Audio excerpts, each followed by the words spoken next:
I sat motionless at my parents' mahogany dining table, watching my mother's perfectly manicured nails drum against the polished surface. The sound echoed through the room like a countdown to detonation. My brother Nash slouched in his chair, refusing to meet anyone's eyes, while my father paced behind him. I'm Samantha, and this was the moment I'd been waiting for. Another start-up failure, my mother Francesca spat, shoving a stack of papers across the table. 400,000 in debt. Your brother needs you to step up. Again.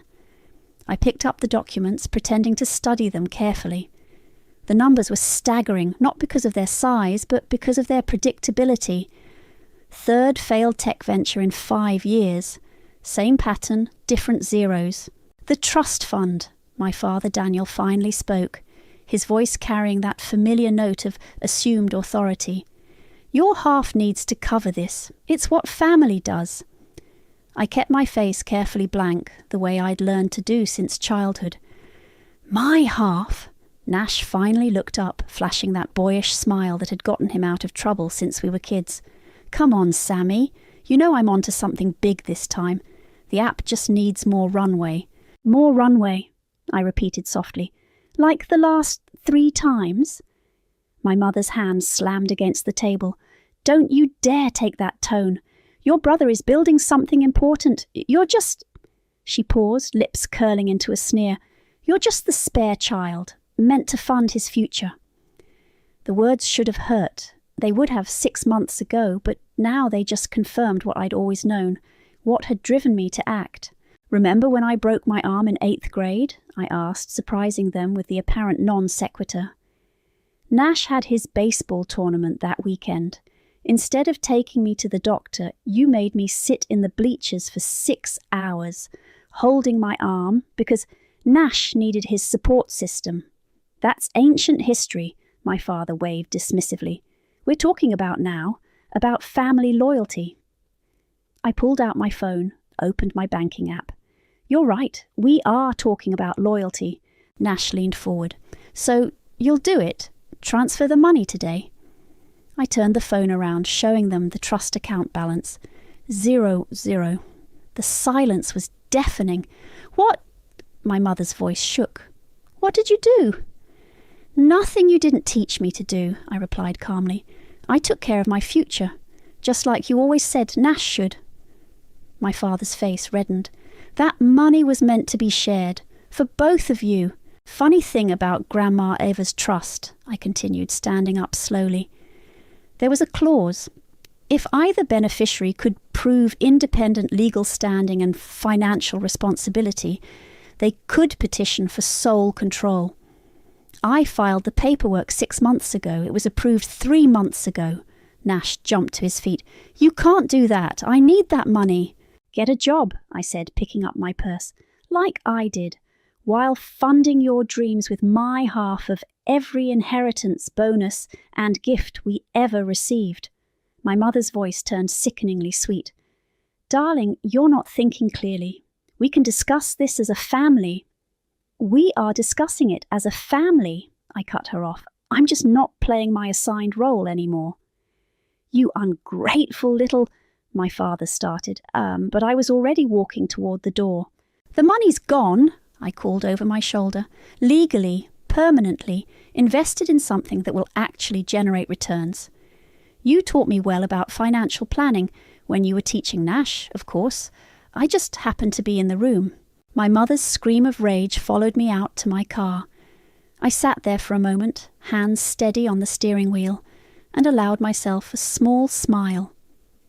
The tsunami of calls and texts would start soon. The flying monkeys would be deployed. The family reputation management machine would kick into high gear.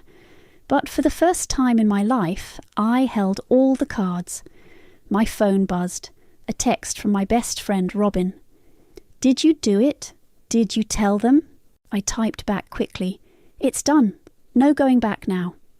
Another buzz. My mother. What did you do?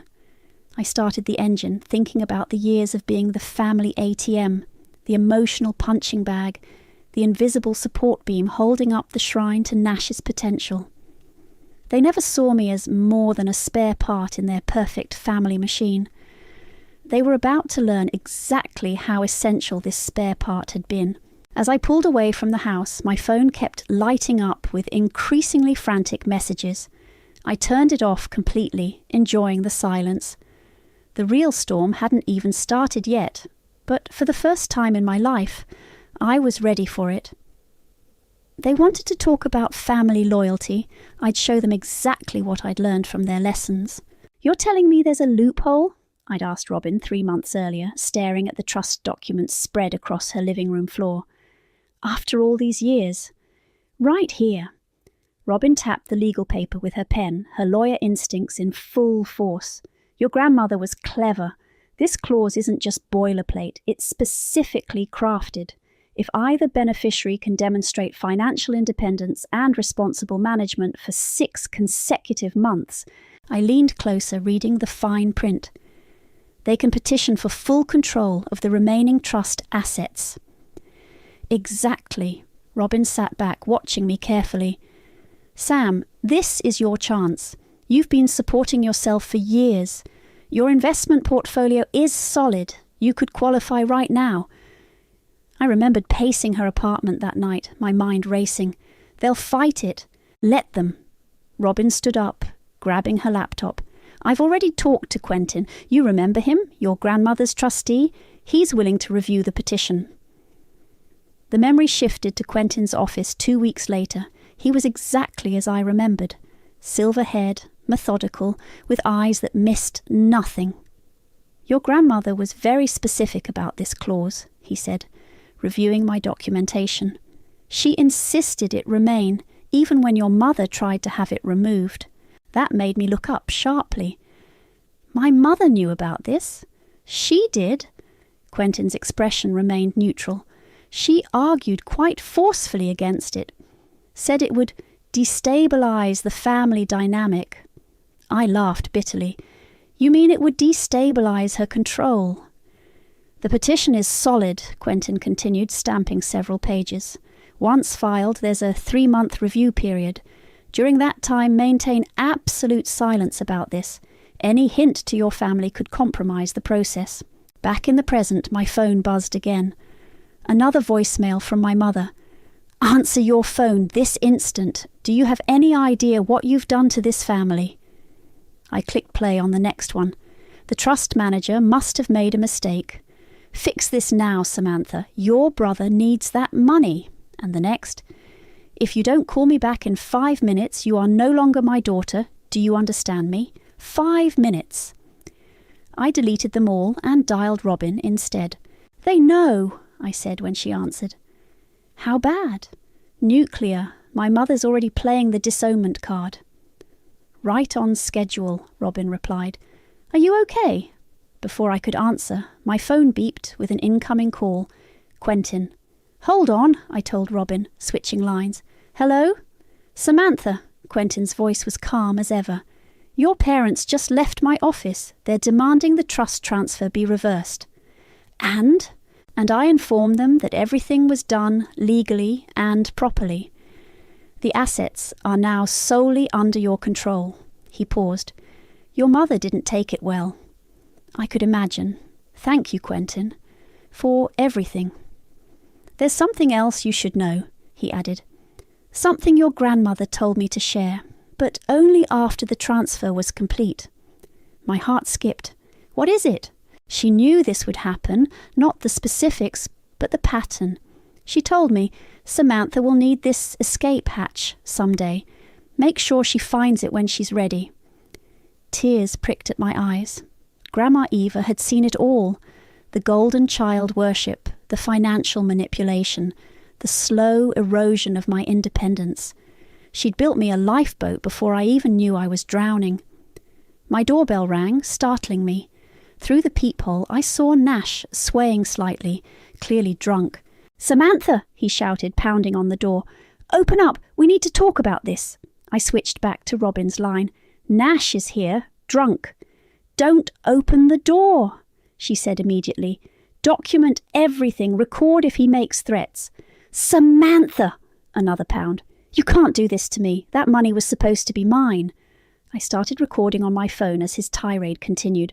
You're ruining everything. My investors were counting on that backup funding. Do you know what this will do to my reputation? Your reputation, I called through the door. What about the reputation I built while bankrolling your failures? That's what family does, he shouted back. We support each other. No, Nash, that's what I did, while you took and took and took. His voice turned ugly. You think you're so smart? Mum's right. You're just the backup plan, the spare. You were never supposed to matter. I smiled, even as tears rolled down my cheeks. That's the thing about spare parts, Nash. Sometimes they're the only thing holding the whole machine together. I heard him slide down against my door, his voice breaking. Please, Sammy, I need this. I can't fail again. You already have, I whispered, but not loud enough for him to hear. And this time I won't be there to catch you. I stayed silent until his footsteps finally retreated, then sank to the floor myself, still clutching my phone. Robin's voice came through softly. You did it, Sam. You're free. But freedom, I was learning, came with its own kind of pain. The next morning I found my father waiting by my car outside my office building. He looked smaller somehow, his expensive suit wrinkled, his usual commanding presence deflated. We need to talk, he said as I approached. I'm late for a meeting. No, you're not. He stepped closer. I called your boss, told him it was a family emergency. My blood boiled. You did what? Sit with me, he gestured to a nearby bench. Please. I checked my phone. Sure enough, an email from my supervisor about taking the morning off. Even now, they were controlling my narrative. Fine, I said, sitting as far from him as possible. Talk. Your mother is devastated, he began. She hasn't slept. Nash's investors are threatening legal action. We need to make this right. Make what right? The fact that I legally claimed what was mine? He rubbed his temples. You don't understand the pressure Nash is under, the expectations you put on him, I cut in, while expecting me to fund them. We gave you everything, his voice rose. Private school, college. You gave Nash everything. I got student loans. I worked through college while he focused on his potential. I pulled out my phone, opening a spreadsheet. Want to see my records? Every dollar I've given him since we turned 18. It's over $2 million. His face paled. You kept track. Of course I did. I'm good with numbers, remember? Or did you forget that too, since it didn't fit your narrative about Nash being the business genius? A group of my co-workers walked past, trying not to stare. My father lowered his voice. What do you want? Name your price to release the funds. I laughed. You still think this is a negotiation? The money is gone, Dad. Invested, protected, legal. Gone where? His eyes narrowed. What did you do with it? Something smart. Something that will actually generate returns instead of funding another doomed startup. He grabbed my arm. You tell me right now. Let go, I said quietly, or I'll scream. Right here, in front of my office, in front of all these witnesses. How would that look for the family reputation? He released me like I'd burned him. You sound just like your mother, he spat. No, I stood up. I sound like someone who finally learned to fight back. Get a job, Dad, a real one. Stop living off your children. As I walked away, he called after me. He's your brother, your own blood. I turned back one last time. Blood doesn't excuse bleeding me dry.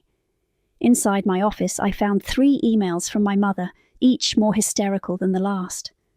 The final one was a single line. Quentin told us about your grandmother's clause. How dare you? My phone buzzed with a text from an unknown number. It was my cousin Felicity, who I hadn't heard from in years. Heard what you did. About time someone stood up to them. Call me. I was about to respond when my office phone rang. The receptionist's voice was apologetic. Ms. Grant, your brother is here. Tell him I'm in a meeting.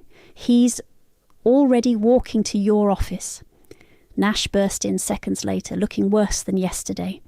His designer clothes were rumpled, his eyes bloodshot. "You have to fix this," he demanded. "My investors are pulling out. Everything I've built." "You mean everything I paid for?" He slumped into the chair across from my desk. "I would have paid you back once the app took off. Like the last 3 apps, the crypto venture, the NFT marketplace. I'm closed this time." He leaned forward. "Just need 3 months of runway. I'll sign a contract." "Your contracts mean nothing," I said, pulling out a folder. "Here's every IOU you've signed since we were 20, all worthless." He stared at the stack of papers, then laughed hollowly. "You really did keep receipts." "Someone had to. You know what's funny?" He ran a hand through his dishevelled hair. "You were always the smart one, the one who actually understood business. But they invested everything in me." "Not funny," I corrected. "Tragic. Help me one last time," he pleaded. "For old time's sake."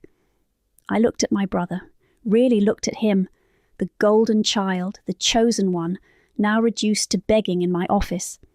"No," I said softly. "Get help, Nash. Real help. Learn to stand on your own." He stood up slowly, straightening his jacket with shaking hands. "Mom was wrong, you know." "About what?" "You weren't the spare," he said, walking to the door. "You were the backbone, and now we're all going to fall." After he left, I sat there for a long time staring at the folder of IOUs. My phone buzzed again, another text from Felicity. "There's something you need to know about Grandma Eva. Something Mom told me before she died. Can we meet?" I stared at the message, feeling the ground shift beneath my feet once again. This wasn't over, not by a long shot. I met Felicity at a quiet cafe across town, far from any of my family's usual haunts. She looked different from the last time I'd seen her, more confident, with an easy smile that spoke of freedom. "You look good," I said as she sat down. "Living abroad does that, away from all—" She gestured vaguely.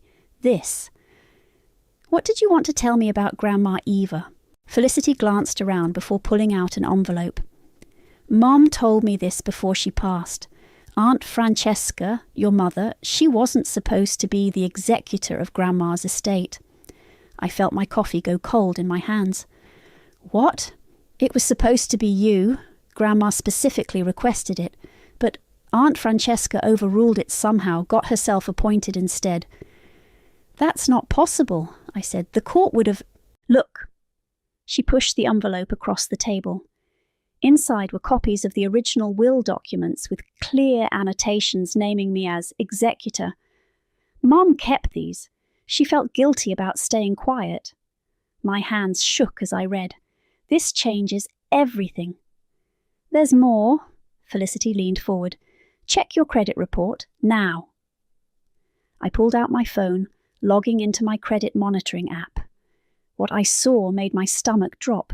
3 credit cards I never opened, I whispered. 2 personal loans, all maxed out. "They did the same to me," Felicity said. "Used my identity for years. That's why I left the country." "But you," she pointed to the dates, "these are recent, since you took control of the trust." My mind flashed back to childhood memories, my mother making me sign papers I didn't understand, saying it was practice for being a businesswoman. "I need to call Robin," I said, already dialing. "Already on it," Robin answered immediately. "I've been monitoring your credit since this started. They've opened 5 new accounts in the last week alone." "Is it enough for criminal charges? Identity theft, fraud, financial abuse? Yes, but Sam, are you ready for that level of escalation?" Before I could answer, my phone buzzed with a text from my mother. "Having a small gathering tonight. Your attendance is required. Family reputation at stake." Then another. "Don't make me tell everyone about your mental health issues." "They're trying to paint me as unstable," I told Robin and Felicity. "Classic move." "Fight back," Felicity urged. "I didn't, and I regret it every day." My phone kept buzzing. Flying monkeys deployed by my mother, distant relatives and family friends, all texting their concern about my emotional state. Aunt Margaret says you're having a breakdown, one cousin wrote. Your mother is worried sick about your erratic behaviour, typed a family friend. Robin was already in lawyer mode. I'm calling in favours. We'll have police reports filed by morning. Financial Crimes Unit loves cases with this much documentation. Do it, I said, my voice steady. All of it. Felicity squeezed my hand. There's one more thing. The estate in Switzerland, the one everyone thinks Aunt Francesca inherited. Check the property records. I looked up sharply. Why? Because Grandma Eva was playing a very long game, she smiled, and I don't think anyone knows the whole board yet. That evening I sat in my apartment with Robin, going through years of financial records. Each discovery was worse than the last. They used your identity to secure loans for Nash's startups, Robin said, highlighting documents. Multiple times. That's federal fraud.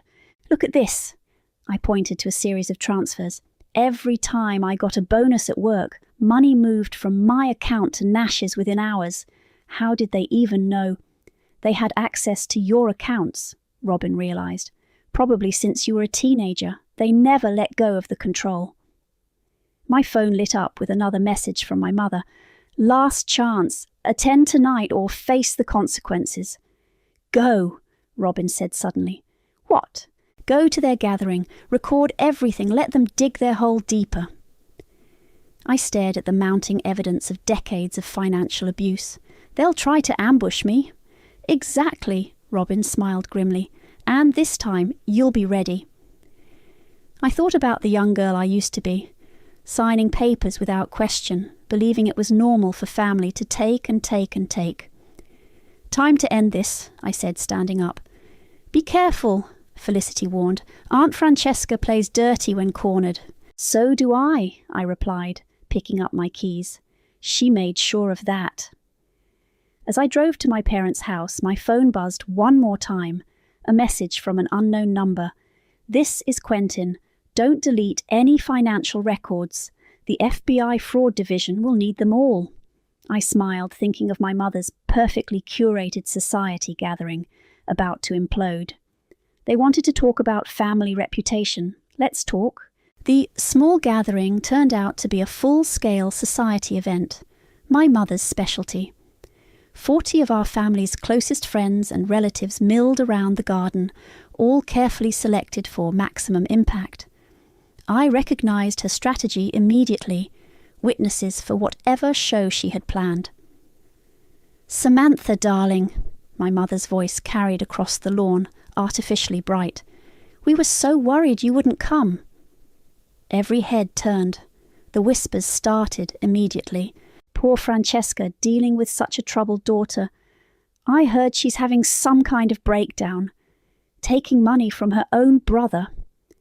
I kept my phone recording in my pocket as I approached my mother. Her smile was razor sharp. Everyone's been so concerned, she said loudly.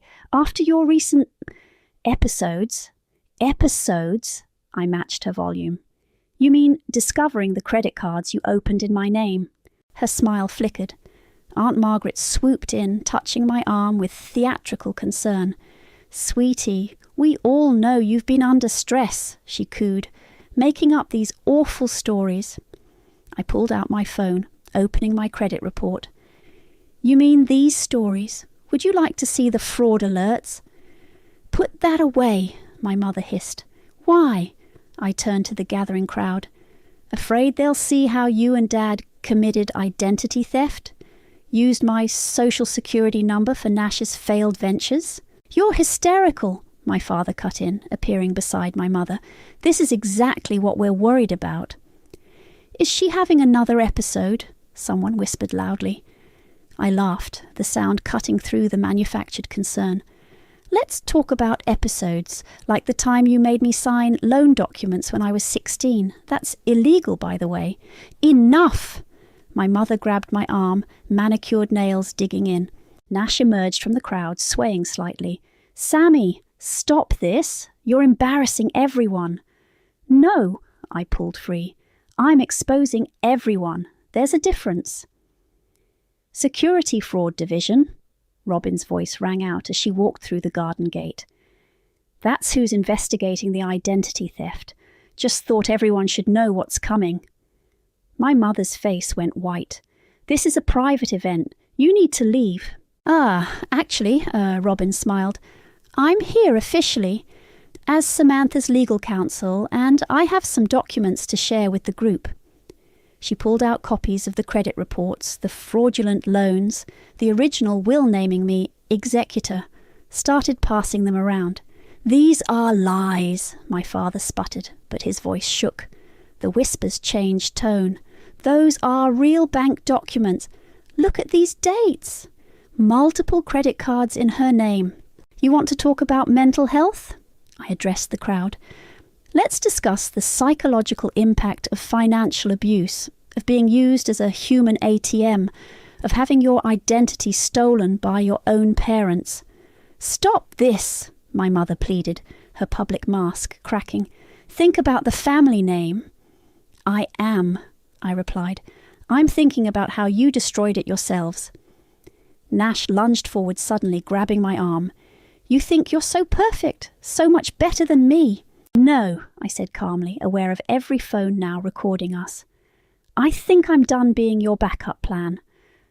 My father stepped between us, face red with exertion.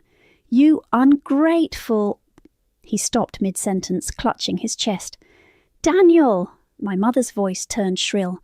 He stumbled, gasping. The crowd erupted in chaos as he collapsed. Call an ambulance! Someone shouted. As people rushed around us, I stood still, watching the carefully orchestrated evening dissolve into panic. My mother knelt beside my father, all pretense forgotten, mascara running down her cheeks.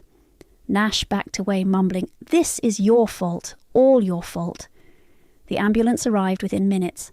As paramedics loaded my father onto a stretcher, my mother turned to me, her face twisted with fury and fear. Are you happy now? She spat. Is this what you wanted? No, I said quietly.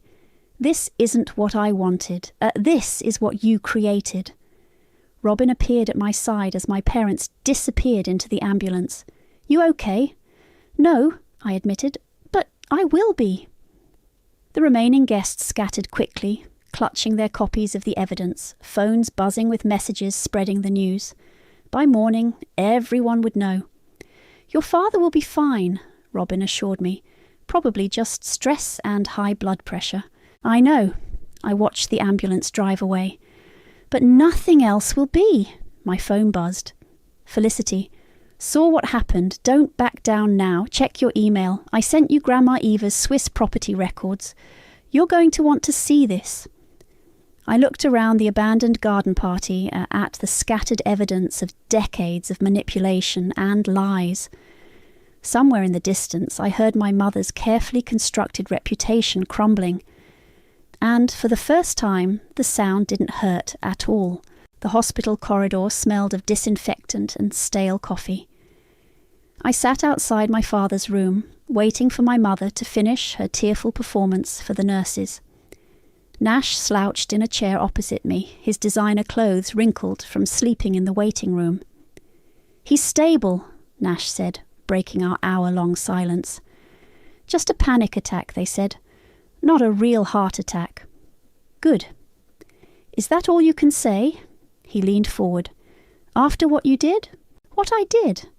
I met his eyes. You mean expose the truth?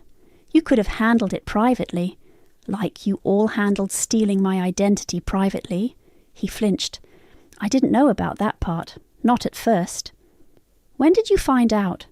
Nash looked away. 3 years ago, when the crypto startup failed. Mum said they'd used your credit to secure some loans. I should have said something, but you didn't. I couldn't fail again, his voice cracked. Do you know what that's like, being the one they bet everything on? No, I said quietly. I was too busy being the one they took everything from. My mother emerged from the room, makeup perfectly refreshed despite her distress. The nurses need to check his vitals, she announced. Nash, go get some coffee. Samantha, a word. Nash shuffled away, leaving me alone with her. The police called this morning, she said, her voice low and dangerous. Financial Crimes Division. Are you happy now? Were you happy all those years forging my signature? We did what was necessary for this family. No, I corrected. You did what was necessary for Nash. I was just collateral damage. She sat beside me, smoothing her skirt. You were always so capable, so reliable. We knew you could handle it. Handle being defrauded?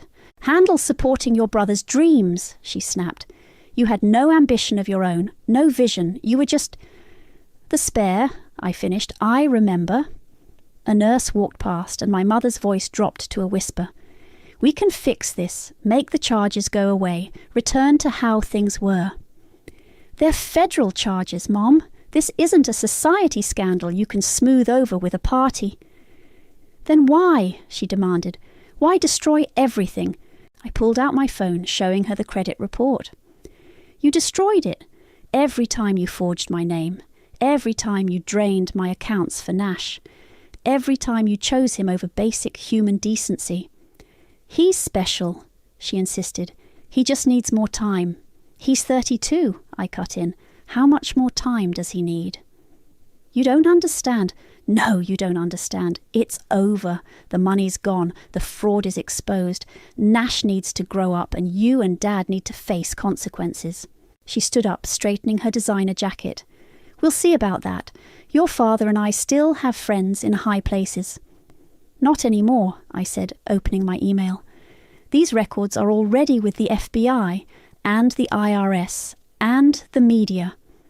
Her face went pale. You wouldn't dare. I already did. Check tomorrow's financial papers. As if on cue, my phone buzzed. Quentin. Package arrived. Everything you sent is now with federal investigators. My mother's hands shook as she read the message over my shoulder. You've ruined us. No, I stood up. I freed us, all of us, even Nash. I'll never forgive you for this. I know, I smiled sadly. But I finally forgive myself. Nash returned with coffee, looking between us warily. Everything okay? Tell him, I said to my mother. Tell him about the fraud, the identity theft, the illegal loans. Tell him what his dreams really cost. She turned away, silent.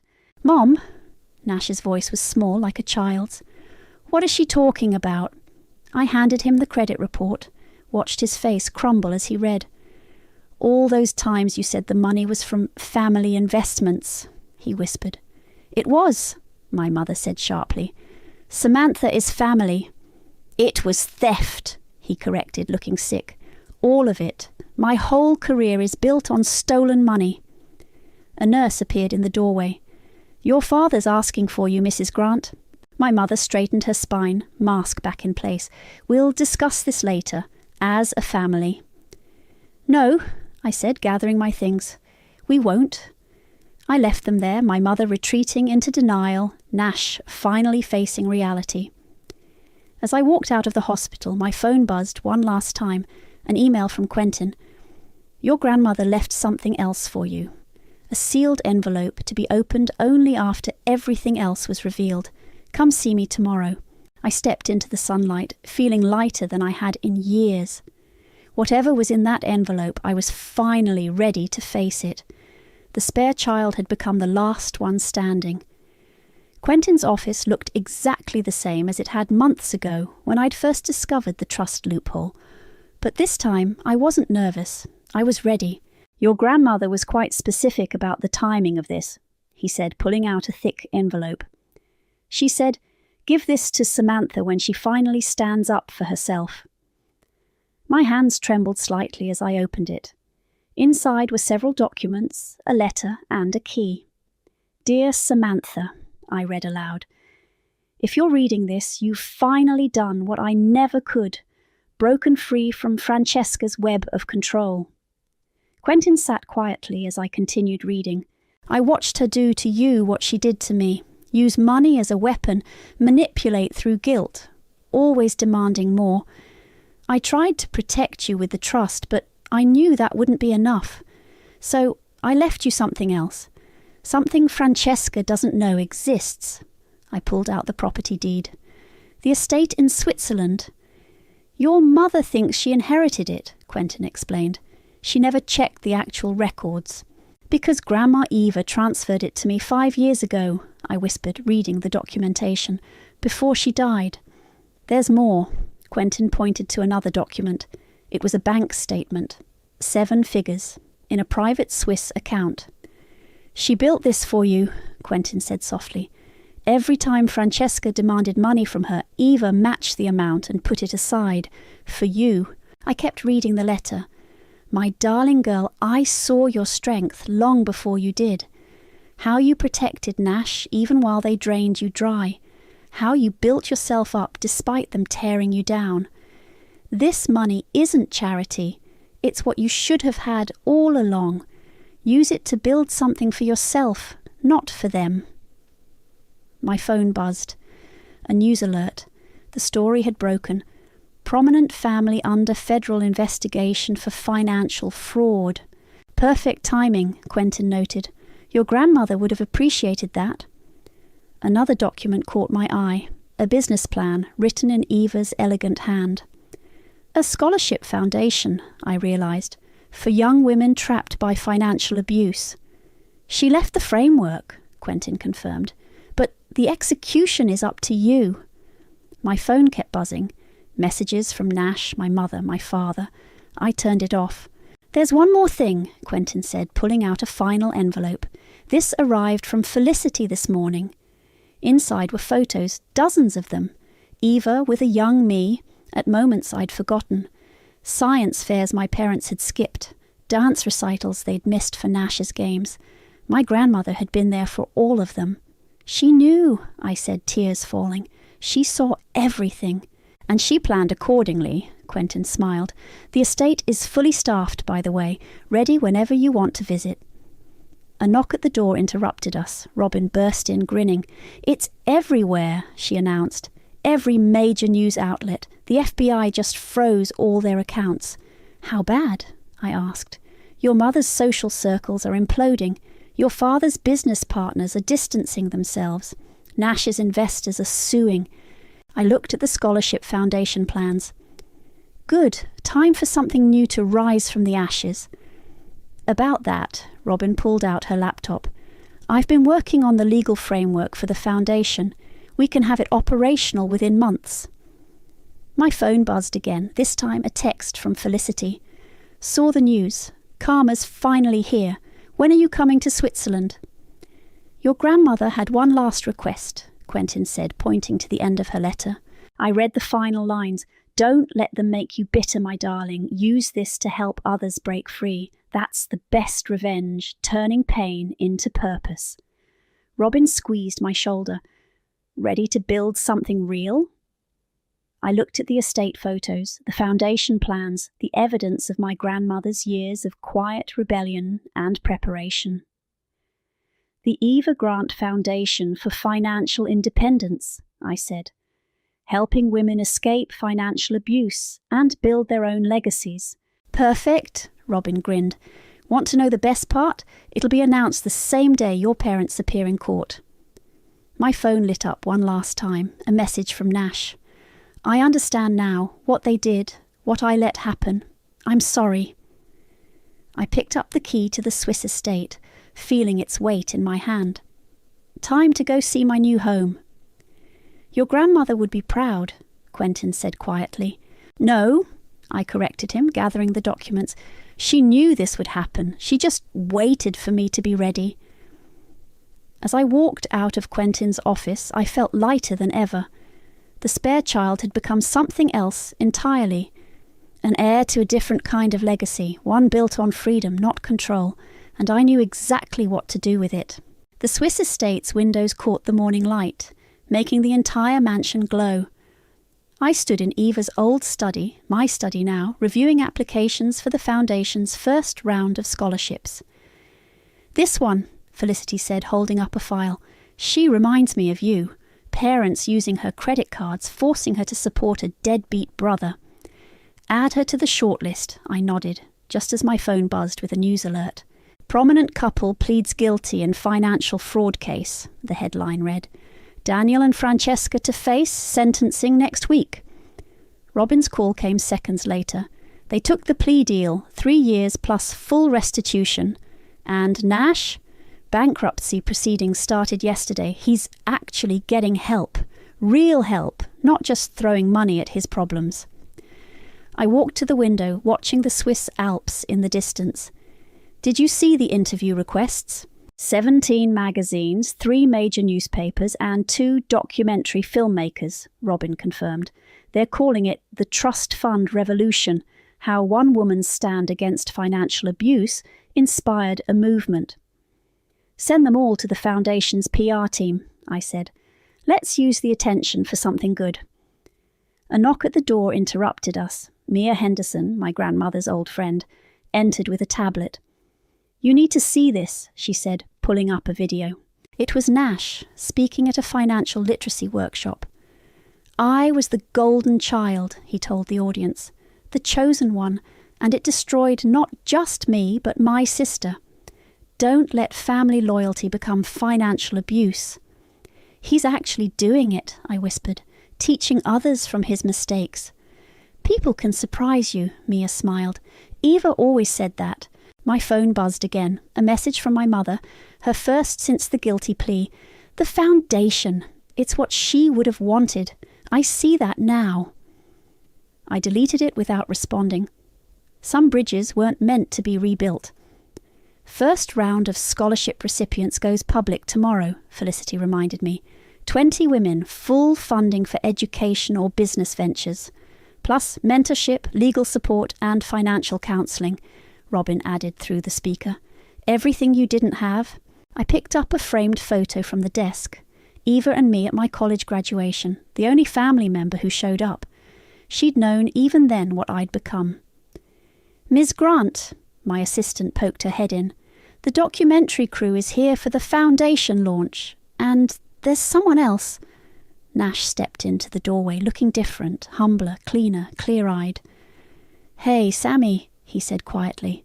I'm not staying. Just wanted you to have this. He handed me an envelope containing a cheque. Small, but clearly all he could afford. First restitution payment, he explained.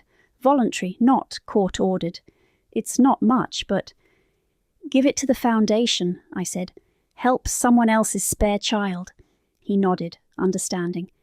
You were never spare, you know. You were the strongest one of us all. After he left, I turned back to the scholarship applications. 20 women about to break free, with hundreds more applying every day. Eva would love this, Mia said, arranging papers on the desk. The spare child building an empire of liberation. My phone lit up with another message, from Quentin this time. Your grandmother left one last thing.